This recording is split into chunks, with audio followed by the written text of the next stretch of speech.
महाराष्ट्राची खबर बातमीमध्ये सगळ्यांचं स्वागत। नमस्कार, मी अमित कत्रे। गर्भवती तनिषा भिसे यांना रक्तस्राव होत असून सुद्धा उपचाराविना दीनानाथ हॉस्पिटलने त्यांना 5.5 तास ताटकळत ठेवल्याची धक्कादायक माहिती समोर आली। पुण्यातल्या दीनानाथ मंगेशकर रुग्णालयाने उपचार नाकारल्यामुळे तनिषा भिसेंचा मृत्यू झाल्याच्या आरोपांनंतर खळबळ उडाली आणि या प्रकरणी आता राज्य सरकारच्या चौकशी समितीचा अहवाल समोर आलाय। या अहवालामधून धक्कादायक माहिती समोर आली आहे। हॉस्पिटल प्रशासनाने त्यांचीच एक समिती नेमून मृत्यू प्रकरणामध्ये रुग्णालयाची चूक नसल्याचं म्हटलं होतं, पण त्यानंतर राज्य शासनाच्या चौकशी समितीच्या अहवालानंतर तनिषा यांचा मृत्यू प्रकरणी दीनानाथ हॉस्पिटलवरती ठपका ठेवण्यात आलाय। याच अहवालामध्ये काही धक्कादायक खुलासे समोर आले। या अहवालानुसार तनिषा यांना अत्यावश्यक उपचारांची आवश्यकता असताना सुद्धा डॉक्टरांनी उपचार केलेले नाहीयेत। धर्मदाय योजनेमध्ये बसत असून सुद्धा हॉस्पिटलने नियमांचं उल्लंघन केलंय। या अहवालानुसार रुग्णालय दोषी आढळल्याचं राज्य महिला आयोगाच्या अध्यक्षा रुपाली चाकणकर म्हणाल्या।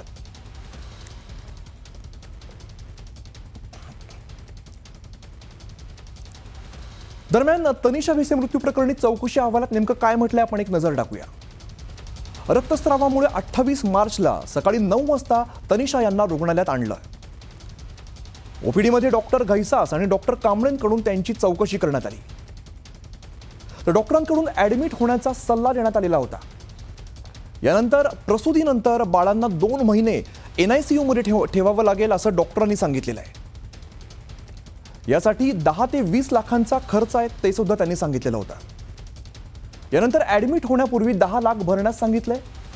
तसंच भिसे कुटुंबियांकडून 3 लाख भरण्याची तयारी वर्तवलेली होती। यानंतर बाकीचे काही पैसे जे आहेत ते तासाभरामध्ये भरू असं सुद्धा नातेवाईकांनी बतावणी केली आहे। या काळामध्ये मंत्रालयासह अनेक शासकीय विभागातून फोन आलेले आहेत।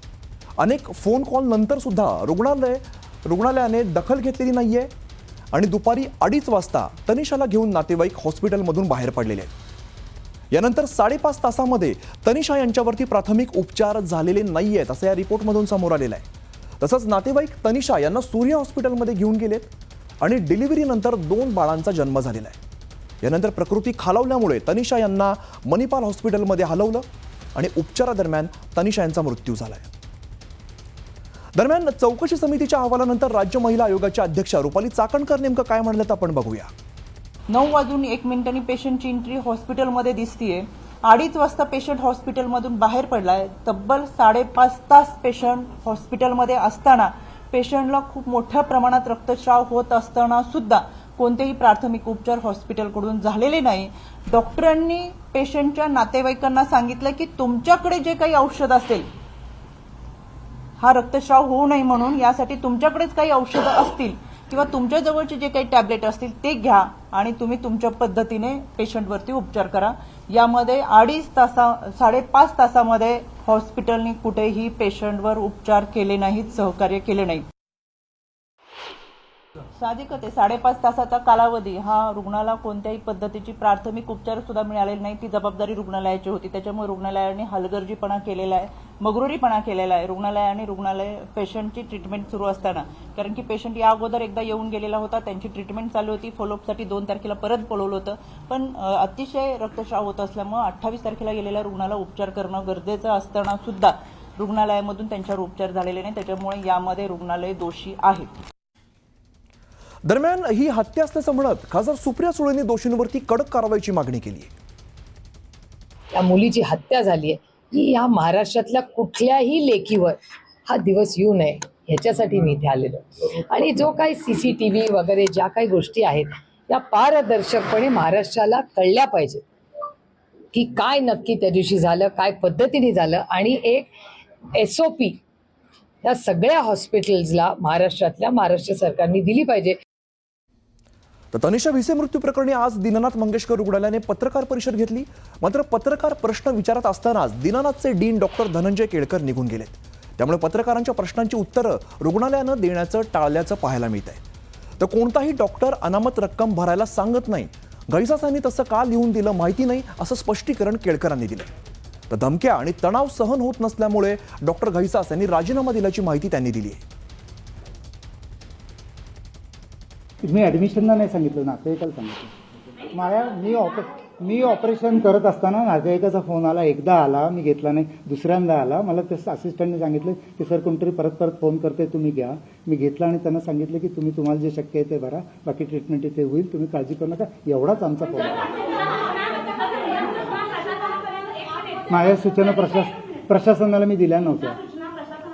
नाही 5:30 नाही, मला त्यांचा फोन 2:15 आलेला आहे. ते सकाळी 10 ऐका, सकाळी 10 ते सगळं चाललंय ना, तर त्याच्यात आपण जायला नको. तुम्ही मला माझं विचारू शकता. ऐका ना, तुम्ही मला माझं विचारता ना. मला फोन 2:15 आला. डिपॉझिट मागायची पद्धत डॉक्टरांकडनं नाहीये. हा आमचा ऍडमिशनचा पेपर आहे. त्या पेपरवर खर्चाचे अंदाजपत्रक असे लिहिलेले. हा छापील पेपर प्रत्येक रुग्णाला हा दिला जातो.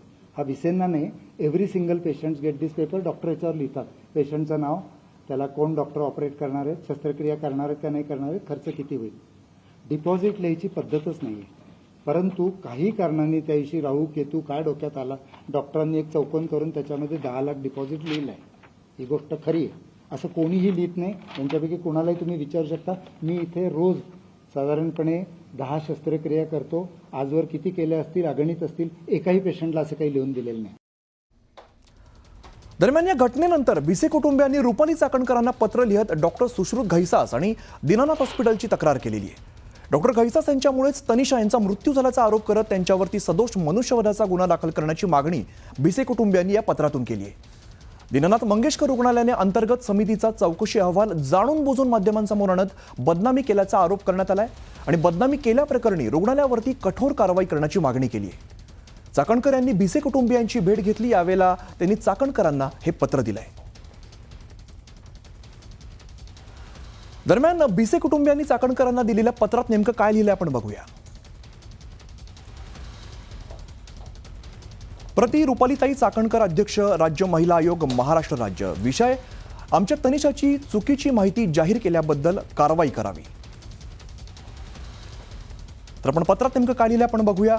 रुपालीताई, डॉक्टर घैसासच्या माध्यमातून आमच्या बहिणीचं गेलेलं प्राण याबाबत तुम्ही जाणताच, परंतु त्यानंतर अंतर्गत समितीचा अहवाल जगजाहीर करून दीनानाथ मंगेशकर रुग्णालयाच्या कमिटी मेंबर आणि त्या 4 सदस्यांनी आमची आणि बहिणीची केलेली बदनामी मानसिक छळ करणारी आहे.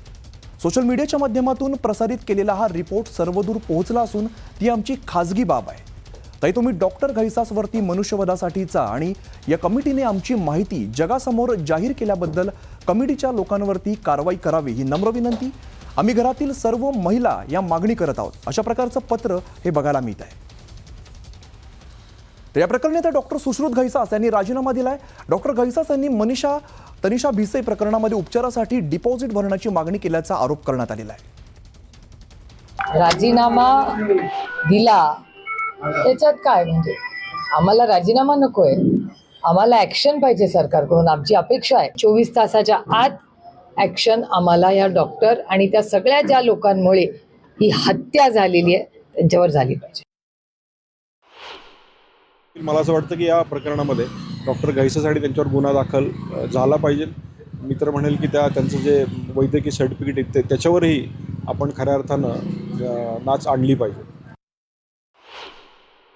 डॉक्टर सुश्रुत घैसास जे या सर्व प्रकरणाच्या वादळाच्या मध्यभागी आहेत, ते आमच्याकडचे मानद प्रसूती व स्त्रीरोग तज्ज्ञ आहेत. म्हणजे ते हॉस्पिटलचे एम्प्लॉई नाही आहेत, पण ते कन्सल्टंट म्हणून गेली 10 वर्ष आमच्याकडे काम करतात. त्यांनी आज रोजी रुग्णालय प्रशासनाकडे आपला राजीनामा सुपूर्द केला.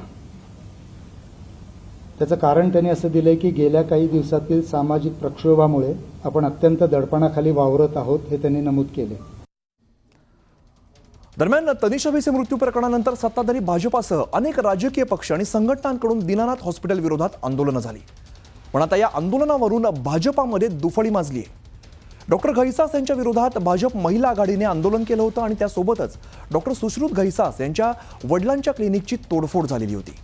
या घटनेनंतर भाजप खासदार मेधा कुलकर्णी यांनी पक्षाचे शहराध्यक्ष धीरज घाटेंना पत्र लिहून नाराजी व्यक्त केलेली आहे.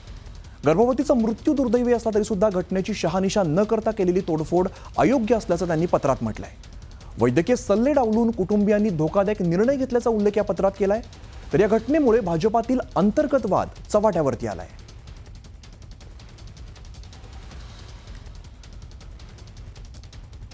तर अशा प्रकारचं मेधा कुलकर्णी यांचं कोणतंही पत्र आपल्याकडे आलं नसल्याचं भाजप शहराध्यक्ष धीरज घाटे यांनी सांगितलंय.